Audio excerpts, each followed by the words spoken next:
This video is intended to describe the crystalline components of a light blade talisman named Wisdom. I will start with the main blade banding consisting of lapis lazuli and rutilated quartz to work as an acceleration subcapacitation with neutral programming to run the current.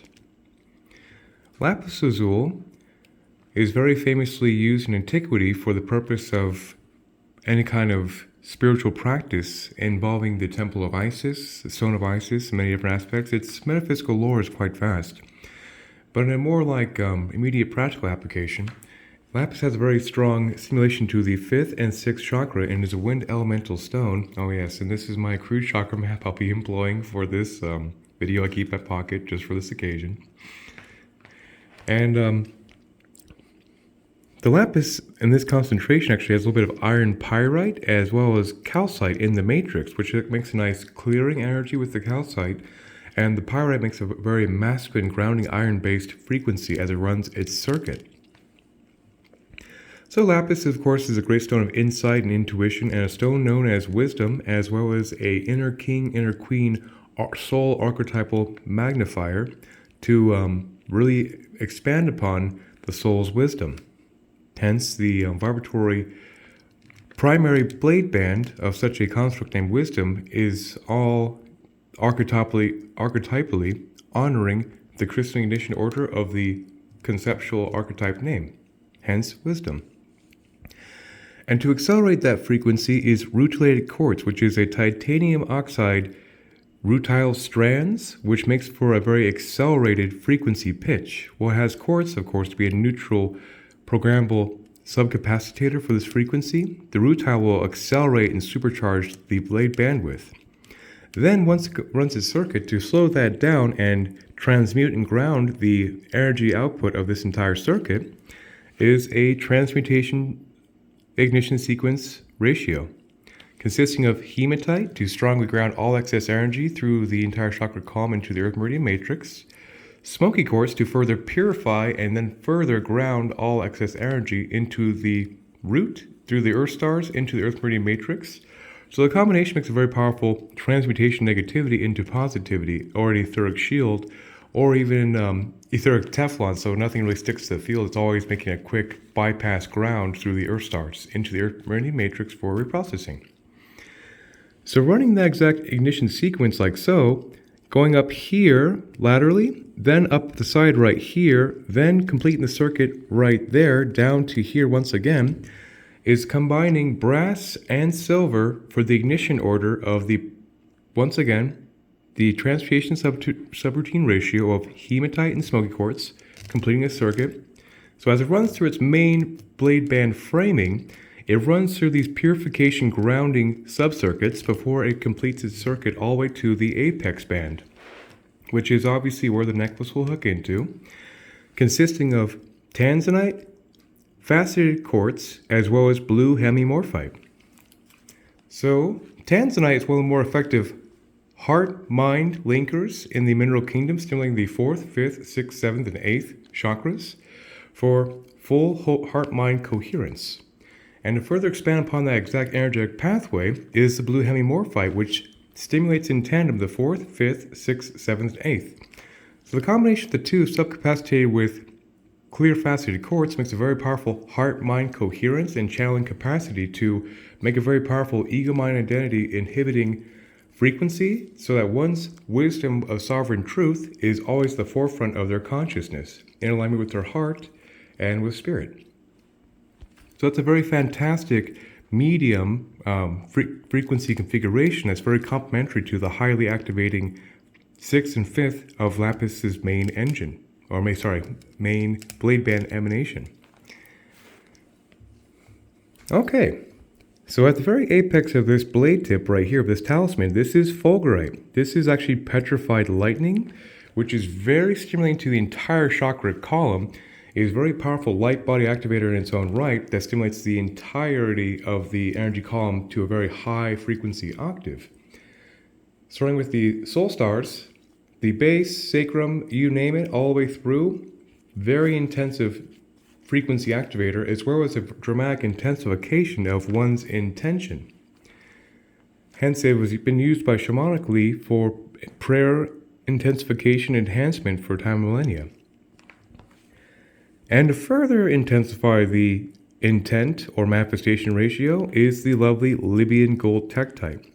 Libyan gold tektite was utilized by the pharaohs of old and carved into a scarab beetle to be put in the centerpiece of their power breastplates, much like this technology is derived from, to be a very powerful enhancer of the solar plexus and sacrum. So it is technically a fire elemental stone with high storm overtones, which rapidly activate the entire energy column in tandem. So it's a very powerful stone for, once again, manifestation, psychic protection, because the intensification of the solar plexus means that psychic backdraft does not affect one's will, and for general manifestation purposes of energy projection. And very spectacular. So I also refer to it fondly as goldavite because it has almost like a cousin to moldavite, which is right here. So here is the legendary moldavite. Moldavite, of course, is a green storm elemental stone that has extremely intense activation to the heart chakra and has gained infamy, or I guess fame and infamy, due to its capacity to rapidly change one's life into the spiritual configuration. So the aspect that's important to discuss about moldavite in application of this construct is it has such a dramatic effect on the true dharmic self matrix that oftentimes when it's ungoverned, unmitigated in its raw potential format, it can be rather chaotic and destructive to the false self matrix, rapidly changing one's life into its highest dharmic configuration. Yet with this construct, obviously there's a lot of different transmutation, stabilizers, and subroutines to get the most out of this cosmic alteration change to one's dharmic path, while mitigating all the excessive, chaotic, external manifestations that can occur that have gained this stone quite an infamous reputation for being a very powerful stone. So, covered that guy. This is a specialty piece right here. This is a cluster of celestial amethyst. Celestial quartz in general, based on its quartz formation, makes a very nice auto-regulation frequency for whatever application current is running through it, which means that through the amethyst filter, which has obviously a very strong crown chakra activation based on its purple emanation, has a very nice auto-regulation to one's higher self configuration that auto-filters the entire frequency broadband. So you can think of it as an auto-regulator of one's highest self channeling through, bypassing the electromagnetic interference that would keep one from one's complete conscious awareness avatar truth, and to filter that for the exact amount of frequency pitch required for the optimum energy configuration through the entire auric matrix. And on this side right here is the lovely scoicite. Scoicite is a lovely stone of divinity that has a very nice activation of the 6th, 7th, as well as a wind elemental stone and a stone of inner peace and source connection. And it's also on a more physical, practical level very good for balancing the serotonin levels of the neural pathways as well as the brain chemistry. So a very, very, very amazing stone to be employed in such a high-frequency wisdom device to maintain the inner peace of the witness self as one is in service to anybody under their jurisdiction of practicing. And right here is the lovely seraphinite. Seraphinite is a very powerful I am calm alignment stone of seraphic nature. Hence its name was derived from seraphim angels. It makes a very powerful cellular respiration through the entire chakra column. So it aligns the entire chakra column to an angelic template pattern that is very conducive to all modalities of healing based on its extremely wholesome, healing, nurturing green ray vibration. And this right here is turquoise, a lovely stone of antiquity, primarily known for the 5th ray activation, as well as being an embodiment of earth, fire, water, wind. So it is basically the stone of wholeness based on the composition of all the elements in the focus of the 5th chakra, which is very, very advantageous in tandem with such a heavy blue ray concentration device. And down here is selenite. Selenite by itself is a very powerful 6th, 7th clearing to the key to the higher self, if you would, as well as purifying any densities through the entire auric matrix. But what's useful with this in the construct of a frequency application running a primary wire through it is that it takes the entire frequency of this device, it will amplify, purify, and harmonize the entire vibratory output, and always ensure that it's a purified emanation flow. And there is black, orange, green, and blue kyanite. And so kyanites are very, very amazing for rapidly transferring energies in all directions. So having the four in tandem on the clearing aspect of the selenite makes a very powerful rapid bridging of the black kyanite, grounding excess energy into the earth plane meridian matrix. The orange kyanite rapidly stimulating the higher astral sacrum capacities of an unconflicted avatar, if you would. The green kyanite makes very dramatic green ray heart bridges through oneself into all of creation. And blue kyanite actually rapidly stimulates psychic abilities and neural pathway configuration to one's highest dharmic self. So in conclusion, the four kyanites by themselves, in tandem with this device, rapidly transfers energy either through healing modalities and also makes a very powerful buffering shield so that any kind of stray densities of energy that would impact one's auric field get rapidly displaced and diffused in all directions, so that it does not stick to the auric field and produce a undesirable energy shift, particularly for empaths working with energy work, so to speak. That's one of the great benefits of that combination, as well as the transferability of one's higher self matrix dramatically intensifies through the conscious self matrix through such a complex device. Okay, moving on. So with all that really fun, high vibe stuff, there's a lot of stabilization contingencies in play.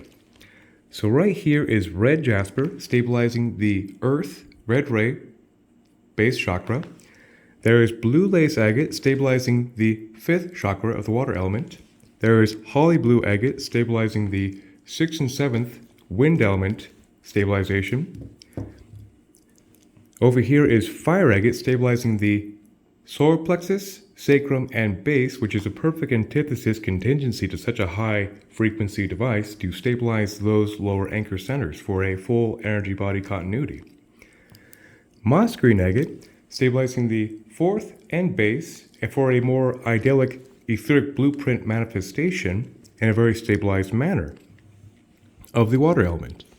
So having the agates and jaspers in that kind of sequential tandem makes a very nice earth, fire, water, wind stabilization filter as the energy runs its subroutine through such a complex device, which is very useful in a passive talisman format to have a stabilization of the elements, obviously. And right here is the famed emerald, a premier stone of the green ray of abundance, used in time of antiquity, very useful to have like a more of a heart emanation subroutine running through this emanation as well.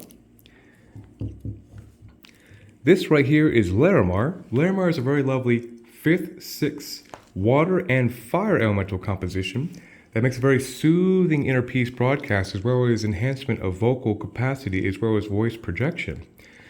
And it's a very long story, but it's also known as possibly the legendary stone of Atlantis that Edgar C. Casey prophesied about, that was discovered in 1982 or 1, I believe.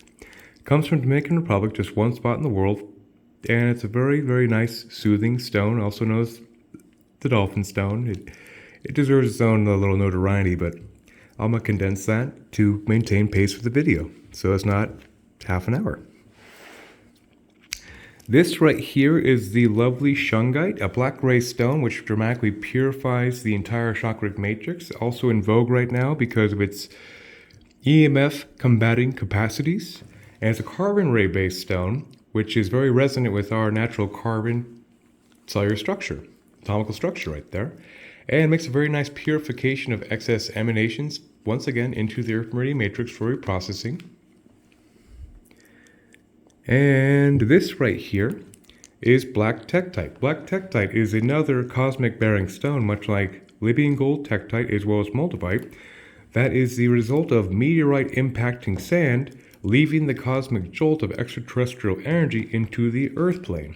So, since it's a black ray stone, it primarily focuses on the earth plane of the soul stars all the way through the chakra column. Another powerful enhancement for light body activation through the entire chakra matrix to really optimize the vibratory output from the ground up, which is nice about this cosmic feature, is it has a very black ray, not technically a grounding stone, if you would, because it's such a cosmic overture, but yet it helps bring the energy of the earth plane through into the middle with spirit. So it's kind of like a mimicking of somewhat of a lightning strike, much like the fulgurite, of the energy capacity. And I already described the apex band. This right here, underneath this fabulous ring, which I'll get into in a moment, is golden healer quartz. Golden healer quartz is a stone from Arkansas that has a very impeccable gold white light Christ emanation connection to creation energy. That is why this is the primary main engine of this entire device. As this circuitry runs its circuit, it runs right through the golden healer quartz to have the Christ frequency emanation source connection.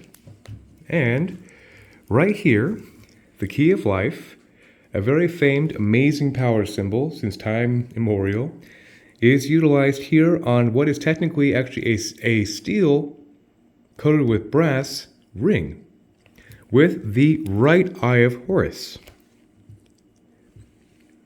And the main core itself is oak from my lovely backyard. To be a very dense atomical grounder as well is very sacred in all Druidic traditions. So in a lot of ways, this device is an amalgamation of a lot of different mystery schools and magical practices through human consciousness. And I do believe I summarized the entire crystalline composition. Well, anyone watching this, I wish them a very fantastic day and 1,000 blessings.